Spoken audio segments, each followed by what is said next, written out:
এবছরও ছাত্র আন্দোলন কেন্দ্রীয় পরিচালনায় এই ছাত্র সমাবেশের সভাপতি সহ বিভিন্ন পর্যায়ে দায়িত্বশীল, বিশেষ করে সাহাবাদের অনুসরণ ঈশা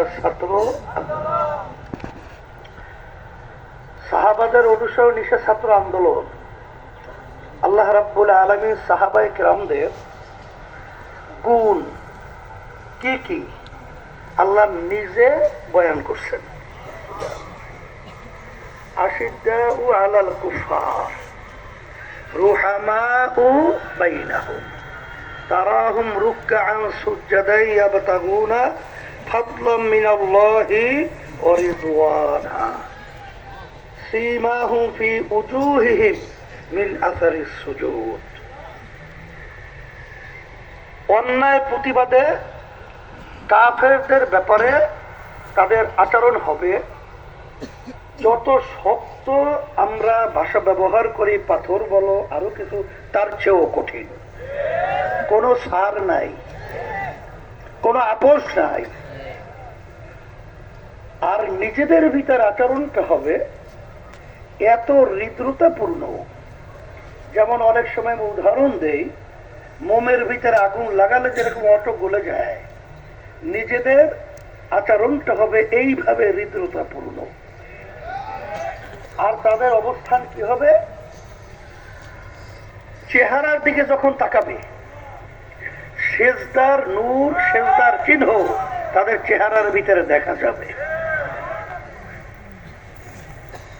আমি কথা বেশি লম্বা না করে আমি আমার ছেলেদেরকে বলবো, আজকে বর্তমানে 2024 5ই আগস্টের পরে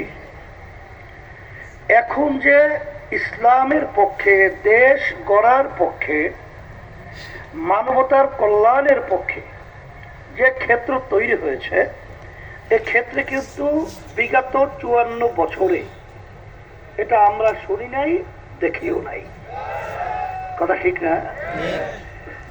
আমি বিভিন্ন সময় বলে থাকি যে এই ন্যায়কে প্রতিষ্ঠার জন্য অন্যায়ের প্রতিবাদ, এর সবচেয়ে বড় ভূমিকা থাকতে হবে ছাত্রদের।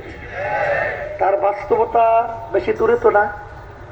আমাদের 2024 গণ অভ্যুত্থানের সবচেয়ে বড় পিছনে ভূমিকা ছিল ছাত্রদের প্রথম। এরপর তাদের সারা আমরা মাঠে নেমেছিলাম, আল্লাহ আমাদেরকে বিজয় দান করেছিলেন। তাইলে তোমাদের ভূমিকাটা ইতিহাস পড়লে দেখা যায় সর্বক্ষেত্রে একটা উত্থান পতন, পরিবর্তনের বড় ভূমিকা ছিল তোমাদের। সেই কাজটা করতে হবে। কি কথা কি ঠিক না ঠিক? আল্লাহ তৌফিক দান করুন। আর আমি আপনাদের সামনে যে আয়াত শরীফ তেলাওয়াত করেছি, রব্বুল আলামিন বলছে ভালো কাজের সহযোগিতায় থাকো, খারাপ কাজের বিরোধিতা। কথা ঠিক? শোনো, আজকে বাংলাদেশের ভিতরে 53-54 বছর হয়ে গেল যেই নীতি আদর্শের মাধ্যমে এবং যারা যে নীতি আদর্শ নিয়ে দেশ পরিচালনা করেছে, তাদের পরিচালনায় আমরা পেয়েছি এই দেশটা একবার দুইবার নয় 5 বার চোরের দিক থেকে তাম দুনিয়ার ভিতরে ফাঁস বানিয়েছে। ন্যায় না অন্যায়? এটা কি ন্যায় না অন্যায়? এরপর আমরা যে নীতি আদর্শের মাধ্যমে দেশ পরিচালনা করেছে, এত বড় পাশা আমাদের উদীয়মান ভবিষ্যৎ প্রজন্ম মেধাবী সন্তানগুলোকে এই ক্ষমতার মোহে পাখির মতো গুলি করে রাস্তায় ফেলে দিয়েছে। এরা ন্যায় না অন্যায়? আমাদের দেশে টাকা কামাই করে আমার গরিব বেচারারা, আমার ভাইয়েরা, আমার কৃষক ভাইয়েরা, আমার রিক্সাওয়ালা বাজানরা, আমার জেলে বাজানরা, আমার এই দেশের মানুষ বিদেশে এই রোদ্রের ভিতরে চামড়া পুড়ে কালো হয়ে যায়, সেই টাকা কামাই করে আমাদের দেশে পাঠায় রেমিটেন্সের মাধ্যমে। বাংলাদেশ আজকে সচ্ছল হয়ে দেশ চলছে। আর ওরা এলেক্ট পারসন নাম দিয়ে ওরা ওই চেয়ারের ভিতরে বসে ওরা টাকা কামাই তো দূরের কথা, আমার কষ্ট অর্জিত আমার ভাইদের টাকাকে ওরা বিদেশে পাঠিয়ে বেগুন পাড়া তৈরি করে, শত শত বাড়ি তৈরি করে। ন্যায় না অন্যায়? ন্যায় না অন্যায়? আজকে লক্ষ লক্ষ আমার ভাইদেরকে, আমার মা বোনদেরকে মিথ্যা কেসের মাধ্যমে আজকে সংসারকে বিলীন করে আজকে সন্তানগুলো ধুকে ধুকে খাচ্ছে, আজকে সংসার বিলীন হয়ে যাচ্ছে ন্যায় অন্যায়। এরপরে আমরা আরো বিশেষ করে লক্ষ্য রেখেছি, যারা বর্তমানে দেশ চালায় এবং যারা নাকি বাংলাদেশের ভিতরে বিভিন্ন সময় সুন্দর বক্তব্যের মাধ্যমে আজকে তারা সাধু সাধু সাধু সাধু সাজে। কয়েকদিন আগে আপনারা লক্ষ্য করেছেন, আবুল সরকার বাউল শিল্পী, আবুল সরকার বাউল শিল্পী ও আল্লাহর বিরুদ্ধে কথা বলেছে, ও ইসলামের বিরুদ্ধে কথা বলেছে, আর তার পক্ষে আজকে বাংলাদেশের ভিতরে বিএনপির মহাসচিব কথা বলছে। আমরা ধিক্কার জানাই।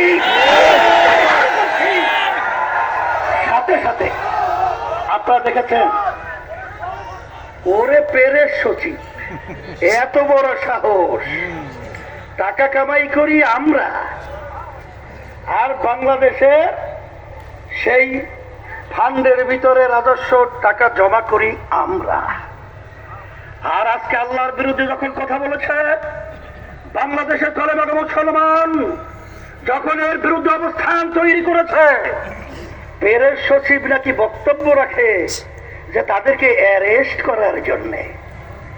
পরিষ্কার ভাবে বলছি, আল্লাহর বিরুদ্ধে, আল্লাহ রসুলের বিরুদ্ধে, ইসলামের বিরুদ্ধে সে যে হোক, ওদের বিরুদ্ধে আমাদের আওয়াজ তুলতে হবে, ওদের জননীতি করতে হবে, ওদের আমি সকলকে আহ্বান জানিয়ে শেষ করছি। এই কথা থামো, শোনো, কথা আছে, বিশ্রাম হবে ইসলামের পতাকা সংসদের ভিতরে উড্ডীন হওয়ার। এর আগে কোনো বিশ্রাম নাই, এর আগে কোনো বিশ্রাম নেই, এর আগে কোনো বিশ্রাম নাই, হবে না, হবে না বিশ্রাম ইনশাআল্লাহ। আল্লাহ আমাকে আমাদের সকলকে তৌফিক দান করুন। রব্বানা আতিনা ফিদ দুনিয়া হাসানাহ ওয়া ফিল আখিরাতি হাসানাহ ওয়া কিনা আযাবান নার বিরহমাতিকা ইয়া আরহামার রাহিমিন।